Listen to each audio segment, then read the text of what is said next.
Salam gracia dalam nama Tuhan Yesus Kristus. Shalom bagi semua jemaat. Apa kabar? Semua baik-baik kan? Haleluya. Minggu ketiga ini Bapak Ibu, kita kembali mendengarkan firman Tuhan tentang gaya hidup excellent. Jika beberapa minggu yang lalu kita sudah belajar dari bagaimana Yusuf sangat excellent, demikian juga kita sudah belajar dari Daniel yang excellent. Dan sekarang kita akan belajar bagaimana saudara dan saya excellent. Excellent dalam hal apa? Kita excellent dalam persembahan yang kita berikan kepada Tuhan. Persembahan yang excellent. Apa artinya persembahan? Persembahan itu menurut Kamus Besar Bahasa Indonesia adalah memiliki arti hadiah, pemberian kepada orang yang terhormat. Kalau kita kaitkan dengan kita, kalau kita melihat siapa yang paling kita hormati, tentu saja Tuhan yang paling kita hormati. Jadi persembahan-persembahan kita adalah persembahan yang diberikan kepada Tuhan. Walaupun tentu saja Tuhan menggunakan gerejanya, menggunakan hamba-hambanya untuk menerima persembahan-persembahan dari kita. Kita belajar dari Alkitab Perjanjian Lama dan Perjanjian Baru yang kita yakini adalah firman Tuhan yang diilhamkan oleh Roh Kudus. Alkitab ini menunjukkan kepada kita bagaimana cara mempersembahkan persembahan yang excellent kepada Tuhan. Masih ingat arti excellent ya? Terbaik, istimewa, unggul, dan luar biasa ya. Jadi kalau disebut persembahan yang excellent, itu berarti persembahan yang unggul, persembahan yang luar biasa, persembahan yang istimewa. Umat Perjanjian Lama, kalau kita baca dalam Alkitab dicatat bagaimana mereka mempersembahkan persembahan kepada Tuhan. Keturunan Adam dan Hawa, misalnya bagaimana Kain dan Habel mempersembahkan harta mereka kepada Tuhan dengan dua hal yang berbeda. Kita tidak bahas itu pada hari ini, tapi yang saya mau sampaikan pada seluruh jemaat adalah bahwa mempersembahkan persembahan kepada Tuhan itu sudah dimulai sejak masa Adam, keturunan Adam dan berikutnya. Setiap kali umat Tuhan dalam Perjanjian Lama, kalau mereka datang menghadap hadirat Tuhan beribadah, mereka selalu membawa korban atau persembahan kepada Tuhan. Hal ini dilakukan sesuai perintah Tuhan tentunya, bahwa setiap orang yang datang menghadap Tuhan, janganlah ia menghadap dengan tangan hampa, tetapi masing-masing membawa persembahan sesuai dengan berkat yang diberikan Tuhan kepadanya. Ya, itu dalam Ulangan pasal 16 nanti baca ya. Pemberian persembahan harus yang terbaik, harus the best, harus yang excellent. Tidak cacat atau sesuatu yang buruk tidak ada padanya. Persembahan juga dihubungkan untuk kebebasan atau keselamatan jiwa, diberikan dengan hati yang tergerak dan terbuka. Bagi kita umat Perjanjian Baru, umat gracia, umat yang hidup di bawah grace, di bawah kasih karunia, kita tidak perlu membawa hewan korban dalam ibadah atau saat datang menghadap Tuhan. Lalu apa yang kita bawa kepada Tuhan sebagai persembahan? Persembahan itu adalah hidup kita, ya, hidup kita sendiri, seperti yang disampaikan Rasul Paulus kepada jemaat di Roma. Karena itu, saudara-saudara, demi kemurahan Allah, aku menasihatkan kamu supaya kamu mempersembahkan tubuhmu sebagai persembahan yang hidup, yang kudus, yang berkenan kepada Allah. Itu adalah ibadahmu yang sejati. Roma 12 ayat 1. Jadi persembahan kita tidak lagi sebagai korban seperti dalam perjanjian lama, melainkan sebagai ungkapan rasa syukur atas gracia, atas kasih karunia keselamatan yang telah diberikan Tuhan kita, atas penebusan dosa yang Tuhan sudah lakukan dalam hidup kita. Artinya begini, pemberian yang kita berikan adalah sebagai ungkapan syukur, ungkapan terima kasih, bukan balas jasa. Karena anugerah keselamatan yang diberikan Allah adalah cuma-cuma, tidak dapat dibalas dengan perbuatan atau upaya manusia. Karena itu persembahan kita adalah merupakan respon, tanggapan kita dan rasa syukur atas penebusan Tuhan atas segala dosa kita. Bukan berarti dalam pengertian timbal balik, ya kalau kita lakukan ini maka Tuhan lakukan ini. Memang bisa saja, tetapi kita harus dalam rangka merespon, menanggapi. Maka dari itu, saudara-saudaraku, kita harus bisa menjaga hidup kita sesuai dengan kehendak Tuhan. Inilah yang Tuhan kehendaki. Suatu kehidupan yang tidak bercacat dan tidak bercela. Yang terbaiklah yang harus kita persembahkan kepada Tuhan. Karena Tuhan sudah terlebih dulu memberikan yang terbaik bagi kita. Dalam Alkitab dikatakan, Ia, Yesus sendiri telah memikul dosa kita di dalam tubuhnya di kayu salib, supaya kita yang telah mati terhadap dosa hidup untuk kebenaran. 1 Petrus 2 ayat 24. Jadi sebelum kita memberikan persembahan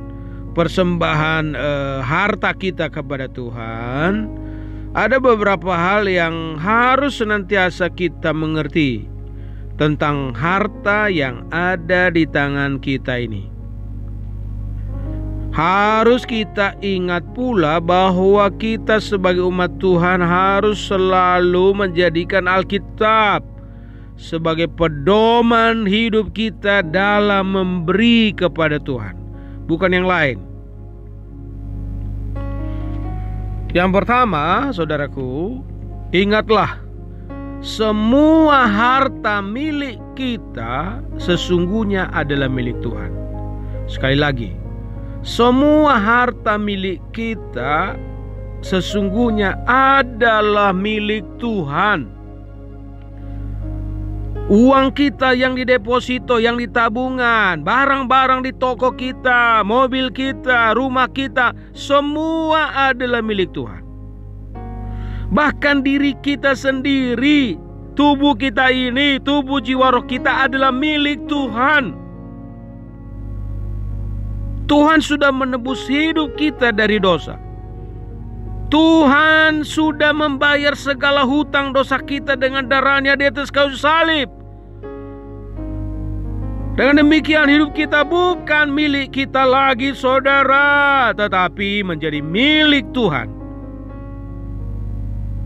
Ketika manusia mulai menyombongkan diri, merasa dirinya hebat dan tidak lagi menghormati Tuhan, maka hati-hati, saudaraku, semua yang ada di tangannya bisa habis dalam sekejap. Dalam 1 Tawarid 29 ayat 11 sampai 12, di sana dikatakan apa? Terpujilah engkau Tuhan, punyamulah kebesaran dan kejayaan, kehormatan dan kemasyuran dan keagungan. Ya, segala-galanya ada di langit dan di bumi. Ya Tuhan, punyamulah kerajaan dan engkaulah yang tertinggi, melebihi segala-galanya. Sebab segala kekayaan dan kemuliaan berasal daripadamu, dan engkaulah yang berkuasa atas segala-galanya. Dalam tanganmu lah kekuatan dan kejayaan. Dalam tanganmu lah kuasa membesarkan dan mengokohkan segala-galanya. Kalau kita sadar, saudaraku, bahwa apa yang kita miliki ini adalah milik Tuhan, maka sepatutnya kita gunakan milik kita untuk memuliakan nama Tuhan. Firman Tuhan dalam Amsal 3 ayat 9-10, di sana dikatakan apa? Muliakanlah Tuhan dengan hartamu dan dengan hasil pertama dari segala penghasilanmu, maka lumbung-lumbungmu akan diisi penuh tempat sampai melimpah-limpah, dan bejana pemerahanmu akan meluap dengan air buah anggurnya. Ayat firman Tuhan ini artinya apa? Jika kita gunakan harta kita untuk memuliakan Tuhan, maka harta kita semakin diberkati oleh Tuhan. Dalam Maliaki pasal yang ketiga 10, bawalah seluruh persembahan persepuluhan itu ke dalam rumah perbendaharaan, supaya ada persediaan makanan di rumahku, dan ujilah aku. Firman Tuhan semesta alam. Apakah aku tidak membukakan bagimu tingkap-tingkap langit dan mencurahkan berkat kepadamu sampai berkelimpahan? Ada orang kadang-kadang masalahkan mengenai persepuluhan, ya, dengan berkata harus 100% semua diberi. Ini adalah latihan kecil, saudaraku, latihan. Kalau kita tidak bisa memberi 1/10 saja rutin pada Tuhan, bagaimana bisa yang lain? Kan sulit. Ya, perjanjian lama itu memberi latihan kepada kita. Jadi akuilah bahwa semua pemberian Tuhan adalah milik kita, harta kita yang ada pada tangan kita adalah milik Tuhan. Dan karena itu wajar dan patut kita mengucap syukur kepada Tuhan, ya. Hal yang kedua yang harus kita perhatikan mengenai memberikan persembahan yang excellent, nomor 2 adalah muliakan Tuhan dengan hidup kita. Muliakan Tuhan dengan hidup kita. Ada orang yang bisa rajin memberikan persembahan, memberikan harta pada Tuhan, tetapi bila hidupnya tidak memuliakan Tuhan, maka apapun yang dia persembahkan tidak akan diterima oleh Tuhan. Hidup kita lebih dulu. Amos 5:22 di sana dikatakan apa? Sungguh apabila kamu mempersembahkan kepadaku korban-korban bakaran dan korban-korban sajianmu, aku tidak suka. Dan korban perkeselamatanmu berupa ternak yang tambun, aku tidak pandang. Kenapa Tuhan tidak pandang? Sebab persembahan kita yang pertama-tama, korban kita bisa diterima oleh Tuhan bila hidup kita persembahkan. Persembahan kita tidak akan diterima jika hidup kita tidak sesuai dengan kehendak Tuhan. Persembahan Kain tidak diterima oleh Tuhan dalam Kejadian 4 itu. Pasti hidup Kain tidak beres di mata Tuhan.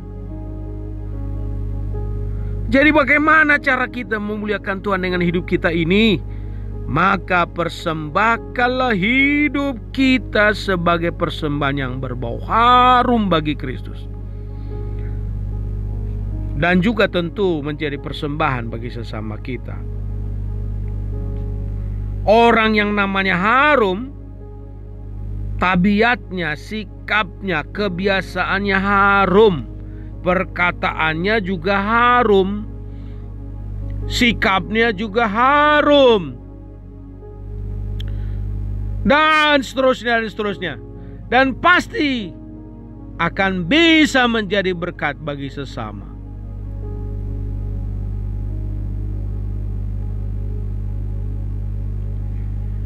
Nah, sekarang kita sampai pada bagian ketiga, saudaraku. Persembahan bagaimana sepatutnya yang harus kita berikan kepada Tuhan? Persembahan apa? Ayo.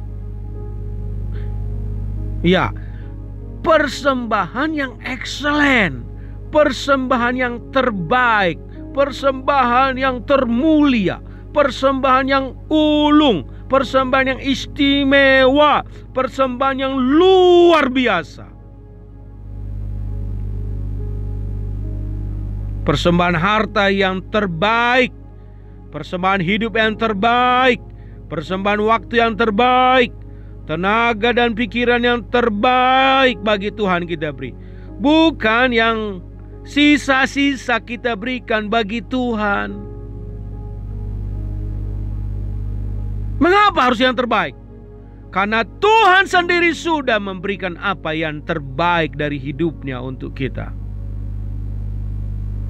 Firman Tuhan katakan apa? Bahwa kita telah ditebus bukan dengan perak dan emas, melainkan dengan darah yang mahal. Itulah darah anak domba Allah yang tidak bercela dan tidak bercacat. Itulah darah Tuhan Yesus sendiri. Darah yang tidak bersalah. Darah pribadi Kristus yang tidak pernah berbuat salah itu telah dicurahkan menggantikan kita yang sangat bersalah ini. Kalau saudara baca dalam kitab Imamat ya, dalam kitab Imamat kita menemukan beberapa istilah mengenai korban. Disebut di sana korban yang tidak bercela. Jadi kalau memberi korban itu tidak bercela. Apakah itu ternak? Tidak boleh bercela. Ternak itu tidak bercacat kalau diberikan pada Tuhan. Kalau tepung juga dipersembahkan harus yang terbaik. Pokoknya semua yang terbaik. Itu semua diperintahkan oleh Tuhan. Dan kalau menyimpang dari situ, maka Tuhan menyampaikan firman-Nya melawan manusia itu. Dalam kitab Maliaki 1 ayat 7 ayat 6 dan seterusnya, coba kita baca ya. Di sana jelas sekali ini adalah kitab penutup dalam Perjanjian Lama. Dan di sana disampaikan firman ini. Seorang anak menghormati bapaknya dan seorang hamba menghormati tuannya. Jika aku ini bapa, di manakah hormat yang kepadaku itu? Jika aku ini tuan, di manakah takut yang kepadaku itu? Firman Tuhan semesta alam kepada kamu. Hai para imam yang menghina namaku. Tetapi kamu berkata, dengan cara bagaimana kami menghina namamu? Kamu membawa roti cemar ke atas mezbahku. Tetapi berkata, dengan cara bagaimana kami mencemarkannya? Dengan cara menyangka meja Tuhan boleh dihinakan. Apabila kamu membawa seekor binatang buta untuk dipersembahkan, tidakkah itu jahat? Apabila kamu membawa binatang yang timpang dan sakit, tidakkah itu jahat? Cobalah menyampaikannya kepada bupatimu. Apakah ia berkenan padamu? Apalagi menyambut engkau dengan baik? Firman Tuhan semesta alam. Maka sekarang cobalah melunakkan hati Allah supaya Ia mengasihani kamu, mengasihani kita. Oleh tangan kamulah terjadi hal itu. Masakan Ia menyambut salah seorang daripadamu dengan baik? Firman Tuhan semesta alam. Sekiranya ada di antara kamu yang mau menutup pintu supaya jangan kamu menyalakan api di mezbahku, dengan percuma aku tidak suka kepada kamu. Firman Tuhan semesta alam. Dan aku tidak berkenan menerima persembahan tanganmu. Sebab dari terbitnya sampai kepada terbenamnya matahari, namaku besar di antara bangsa-bangsa. Dan di setiap tempat dibakar dan dipersembahkan korban bagi namaku, dan juga korban sajian yang tahir. Sebab namaku besar di antara bangsa-bangsa. Firman Tuhan semesta alam. Tetapi kamu ini menajiskannya karena kamu menyangka meja Tuhan memang cemar dan makanan yang ada di situ boleh dihinakan. Kamu berkata, lihat alangkah susah payahnya dan kamu menyusahkan aku, kata Tuhan. Kamu membawa binatang yang dirampas, binatang yang timpang, dan binatang yang sakit. Kamu membawanya sebagai persembahan. Akan berkenankah aku menerimanya dari tanganmu, firman Tuhan? Terkutuklah penipu yang mempunyai seekor binatang jantan di antara kawanan ternaknya, yang dinazarkannya, tetapi ia mempersembahkan binatang yang cacat kepada Tuhan.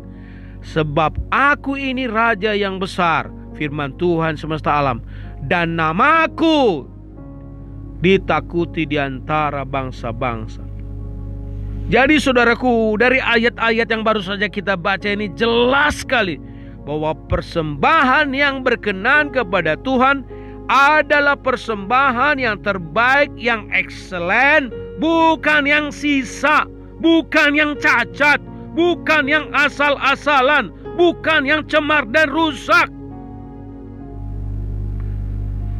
Coba bandingkan dengan saudara. Kalau saudara mempersembahkan persembahan di gereja, ya, misalnya ada saudara dengan sukacita ingin memberi persembahan. Di kantong saudara ada 2, harga 50.000. Yang mana saudara persembahkan? Yang masih baik lipatannya, atau sudah mulai agak kumal, sudah mulai agak kotor? Ya, semoga saudara mau memberi yang terbaik. Dilatih dengan hal-hal seperti itu, ya. Walaupun nilai uang itu tidak kurang, tetapi kita belajar memberi yang terbaik, ya. Sekarang yang keempat, bagaimana cara memberikan persembahan yang excellent itu? Berikan dengan hati yang tulus ikhlas, bukan terpaksa atau berat hati. Firman Tuhan berkata, sebab jika kamu rela memberi, maka pemberianmu akan diterima. Kalau pemberianmu itu berdasarkan apa yang ada padamu, bukan berdasarkan apa yang tidak ada padamu. Berikan apa yang ada pada kita.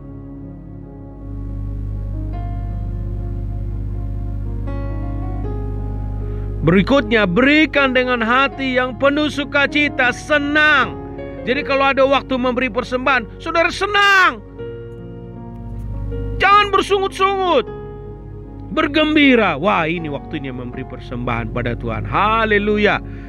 Terima kasih Tuhan. Tuhan masih memberikan kesempatan bagiku untuk memberi.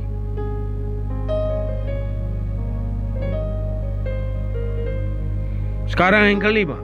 Apa akibatnya kalau kita memberi persembahan yang excellent kepada Tuhan? Memberi persembahan yang excellent kepada pekerjaan Tuhan juga.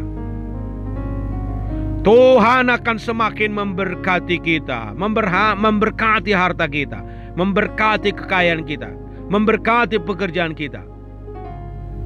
Seperti janda yang di Sarfat itu, dia tidak punya lagi, dia hanya punya sedikit tepung dan minyak sedikit, tapi dipersembahkannya dengan sebaik-baiknya.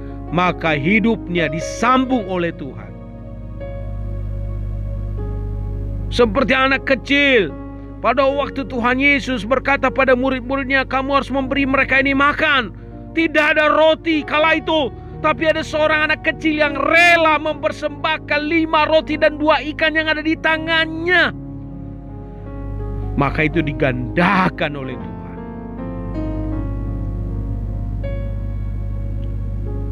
Kalau kita rela memberi persembahan yang excellent, pasti ada gunanya. Pasti lipat gandakan oleh Tuhan.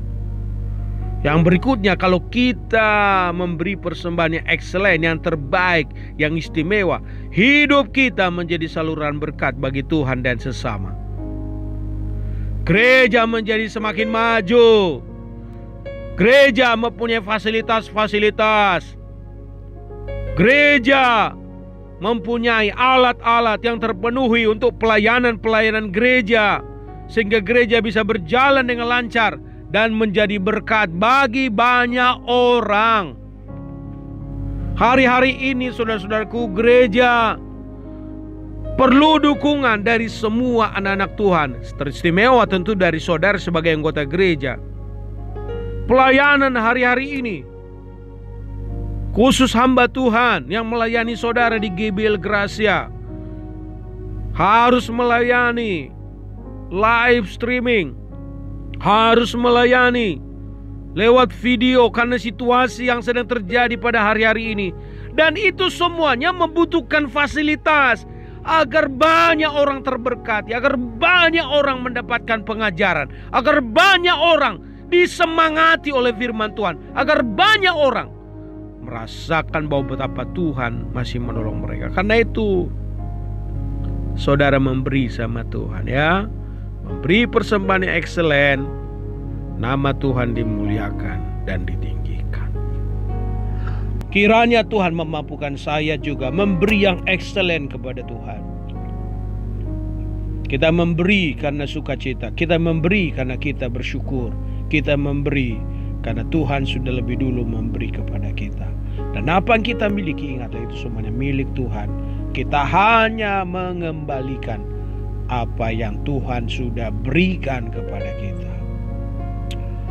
Haleluya, mari kita berdoa. Bapa di sorga, terima kasih untuk firman-Mu yang dibacakan pada hari ini bagi seluruh jemaat.